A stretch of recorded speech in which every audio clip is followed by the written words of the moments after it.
It's brought to us by a Home Builders Association. Screaming at Mobley every 10 seconds. Gift big this year with the Home for the Holidays raffle. You have a chance to win a beautiful new custom home or a cash prize this holiday season. And help make wishes come true for Make-A-Wish kids with critical illnesses. Raffle proceeds benefit Make-A-Wish OKI, which has granted over 22,000 wishes to children facing critical illnesses across Ohio, Kentucky, and Indiana since 1983. This year's house is a custom-built ranch by Petros Homes with 3 bedrooms, 2.5 baths, and a 3-car garage. It also includes some amazing features like a great room, an unbelievable kitchen, and a mudroom. One lucky winner will be announced on December 24th, so get your $100 ticket now. Just visit homefortheholidays.org to buy your tickets. That's homefortheholidays.org. Terms and conditions apply. All right, guys, we're going to listen to Kevin Stefanski's post-game victory speech after they beat the Raiders. And I'm going to ask you if you have any issue with anything he said and or did in this video. So in case you missed it, this is Kevin Stefanski in his post-game interview or post-game locker room speech after the Browns beat the Raiders on Sunday. How about that road win?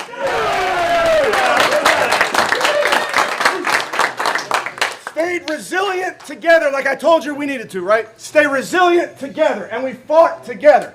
How about Gage's big punt return on special teams? How about Corey? Every single time you're out there pinning those guys doing your job. Great call. Offense wasn't perfect. How about that big play by Sam at the end?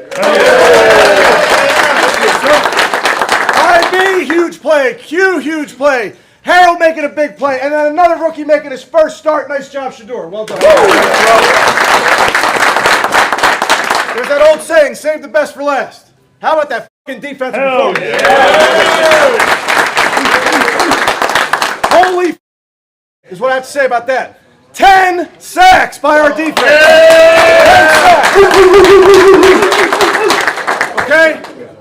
I got one ball in my hand. Okay, I got a guy, he's got to get a cold every week. Okay, he had a cold this week. Wasn't feeling himself.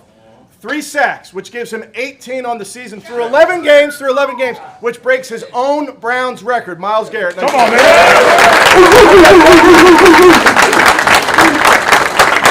So I'll see you guys in tomorrow. Hey, I'll see you Wednesday! In the world. Yeah, see you Wednesday. Besides, that's the best. Guys, get you some treatment. See you Wednesday. You guys better. The only beef I have with Kevin Stefanski is that he's like awkward. He's like, no press. Oh, Wednesday. Like he's trying to be funny, but he doesn't deliver it nicely. So you have no issue with Coach Stefanski not giving a game ball to Shedeur Sanders, which once again I cannot believe I am asking, but that is taking legs of its own on social media. Yeah, and people are very upset. I know Ocho Cinco, and Shannon made a big deal about it. Anybody have a beef with it? No, I don't have a beef. By the way, like Dylan Gabriel didn't get a game ball after his first win. Hey man, everybody don't get game balls. It's hard to get a game ball. It's hard as hell. They don't hand them out like candy, bro. They don't. You ain't getting like sometimes, bro. I told you.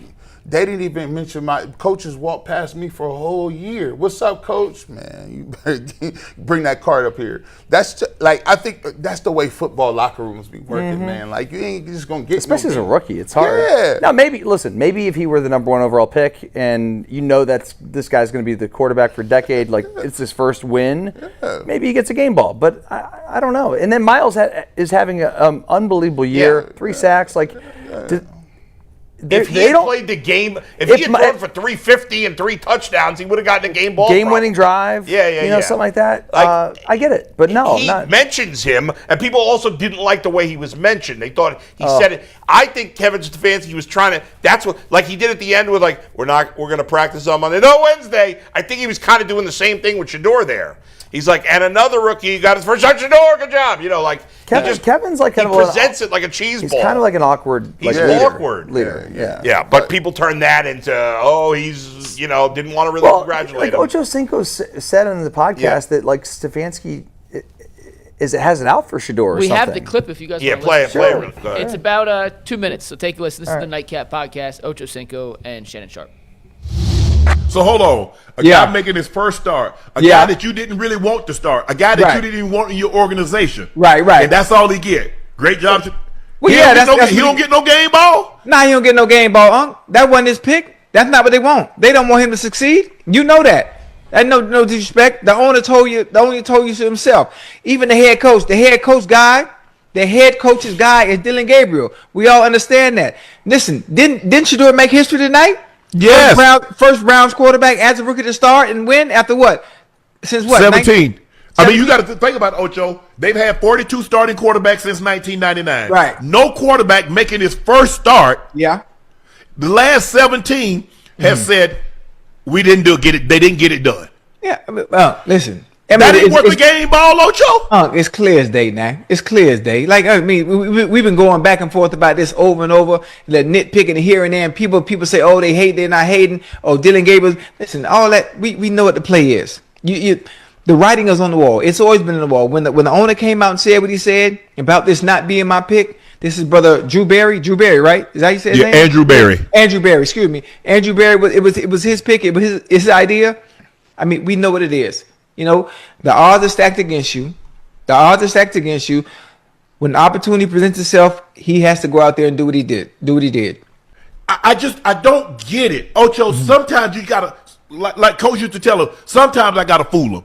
Sometimes you gotta lie to your team. Yeah. Even if you don't like Shedeur, even if you want Dylan Gabriel, you won't commit. I get all that, and I get the semantics. I get the scheme of it, Ocho. Right. I want them to prepare for both, knowing damn well Dylan Gabriel ain't gonna see that field anytime soon. I get all of that. Right. But this notion that this thing is even close, this notion that this was just a whole hum performance. Right. The guy got no snaps with the guys that he played with today until Wednesday of last week. Yeah. And he does that on the road in a hostile environment. And all you got for him is that. Go ahead, guys. I mean, I see it both ways. I mean, is his performance worthy of a game ball? Statistically, no. But when you bring in the fact that the first rookie to win since '95, that is a big time accomplishment. Now, to me, the way I look at it is ultimately they could have gave him a game ball easily. Boom, here, take a game ball. However, I think that I don't know. Maybe they just look at his potential as much more than that. Like, that was good, but if you go back and you nitpick and look at some of the stuff, obviously there's going to be some mistakes and some things that he missed in that. But I think overall, yes, he got the win. Yes, he should have got a game ball.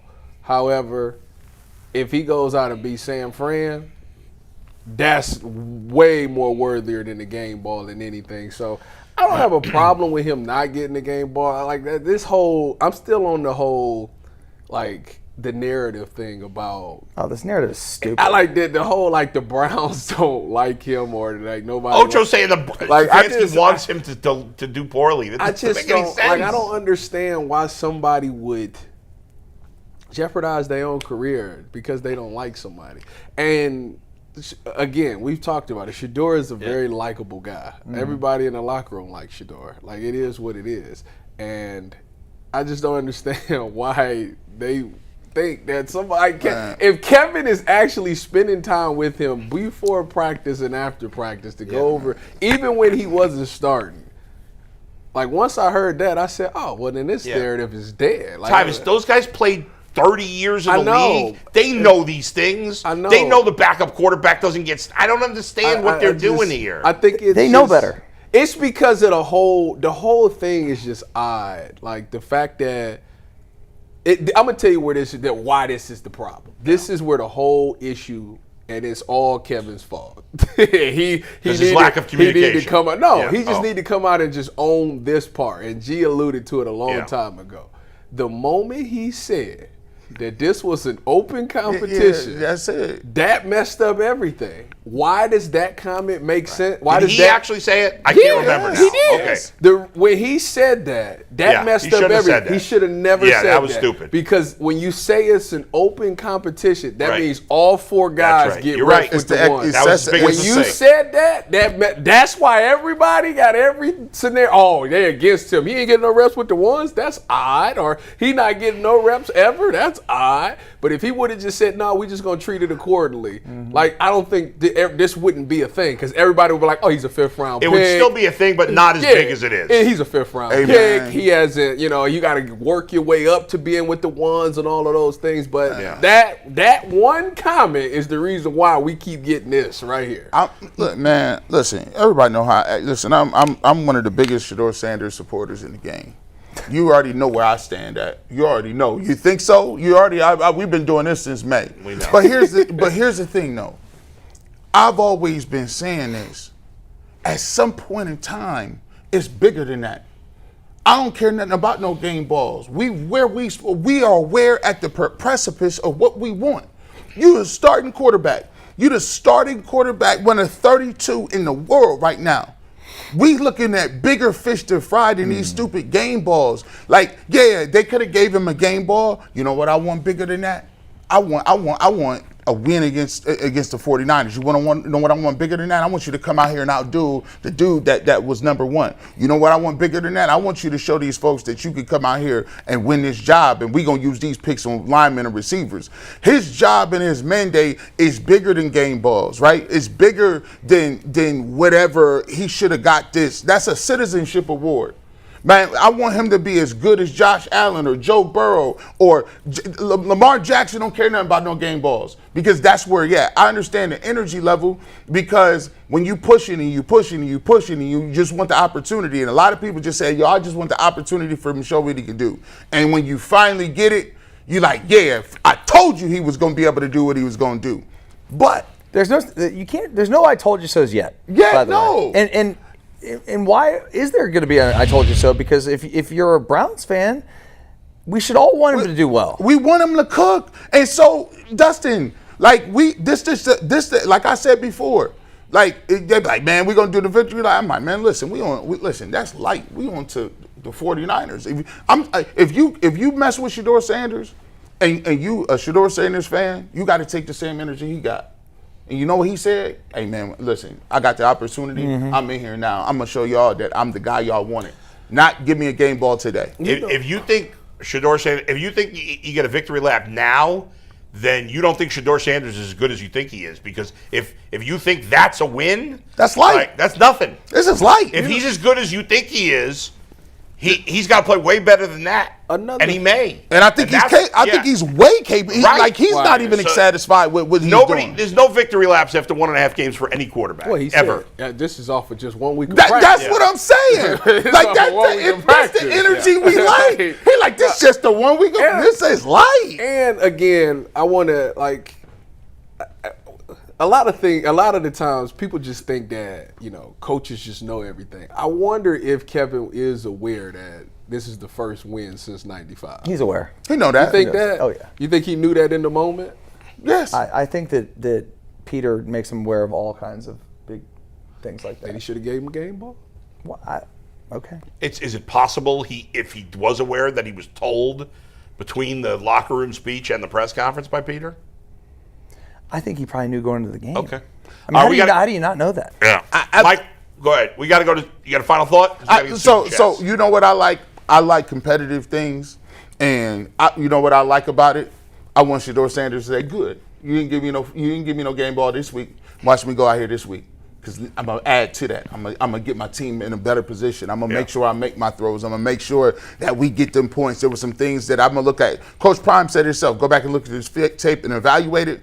But they're not doing no jumping jacks. I don't need him to be upset at the coach thinking he got railroaded over a game ball. If he's worried about a game ball, that's what I'm saying. He ain't a quarterback.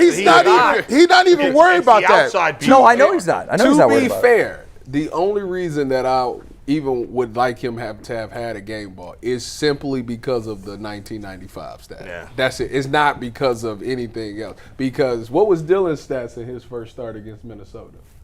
190, 2 touchdowns. See, like that. That's a little bit better to me. Well, he didn't win that game. True, but I'm saying, Yeah. like, even if in that game, if he would have won that game and they didn't give him a game ball, Right. it wouldn't have been a thing. Wouldn't But have the crossed our only mind, reason yeah. that I would have given him one is because of the 1995. Would I have given him one? Yeah, sure. Here you go, dog. Yeah. Man, come on. All right, let's leave it there. Super chats, Mike. Get these dubs. Super